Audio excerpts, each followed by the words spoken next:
खास भारत देशाच्या खासदाराचं काम एसटीत बसायला, तुझी गाडी पंक्चर झाली मी माणूस पाठवून देतो, तुझी गाडीला इंजेक्शन द्यायचं आहे मी डॉक्टरला पाठवून देतो. मग ते जिल्हा परिषद तालुका पंचायतच्या सदस्याचं काम आहे. तुझं काम तुला कळतं का? तुला खासदार म्हणून आम्ही निवडून दिले. 18 लाख जनतेचा प्रतिनिधी लोकसभेत बसवण्यासाठी आम्ही जीवाचं रान केलं. ह्या सावंतरानं ह्या शेतकऱ्यांच्या कष्टाचे साखर ओढवून नव्हती.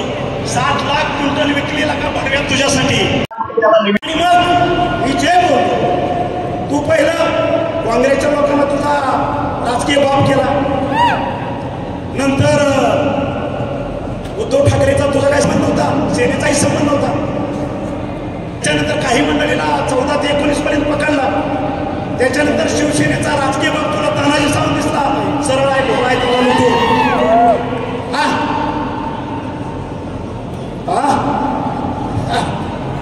आता सरांचा मार्गदर्शक आमचे ते म्हणतात शिवसेनेत त्या काळून मला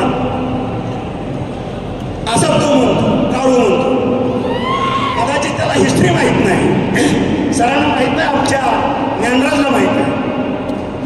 सावंत फॅमिली बाळासाहेब ठाकरेंच्या आशीर्वादाने 1988 पासून बळकडून माझ्या घरात आहे. 1988चा शिवसैनिक आहे तानाजी सावंत. 1988 सोलापूर जिल्हा असेल, पुणे जिल्ह्यातली शिवसेना ह्या तानाजी सावंत सांभाळली. त्या काळूला सांगा तू कालचा परवाचा आहे, तुझ्या शिवसेनेचा काही संबंध नाही. ही वस्तुस्थिती आहे. आलं का लक्षात? तू काय सांगतो शिवसेनेत तुम्हाला आणलं आणि सगळ्या जिल्ह्याची वाट लागल्यानंतर राजकीय बाब 2019ला मला केलं. मी भारावून गेलो, राजकीय बाब झालो कोणाचं तरी म्हणून. सर झालं आणलं. आणि ज्यावेळेस चर्चा झाल्या, सत्तांतर झालं, पूर्वीचं मविळाचं सरकार आलं. ह्या काळूबाळूनी ह्या धाराशिव जिल्ह्यामध्ये त्या नगरच्या माकडाच्या हातात हात घालून उच्छाद मांडला करप्शनचा. हे सगळ्याला माहिती आहे. प्रत्येक वेळेस त्यांना मी बोलून घ्यायचो, बाबांनो करप्शन करायचं नाही, भ्रष्टाचार कशासाठी. तुम्हाला तुमच्या खिशातला चहा सुद्धा तुम्ही इलेक्शनला पिलेला नाही, तुम्ही कशासाठी हे करताय. त्यांची वाक्य त्यांच्या शब्दात सांगतो मार्गदर्शक साहेब, सत्ता कधी येते कधी जाते कळत नाही. आता चान्स आहे, मग आम्ही पैसे खायचं नाही तर काय शेण खायचं का, हे त्यांचे वाक्य.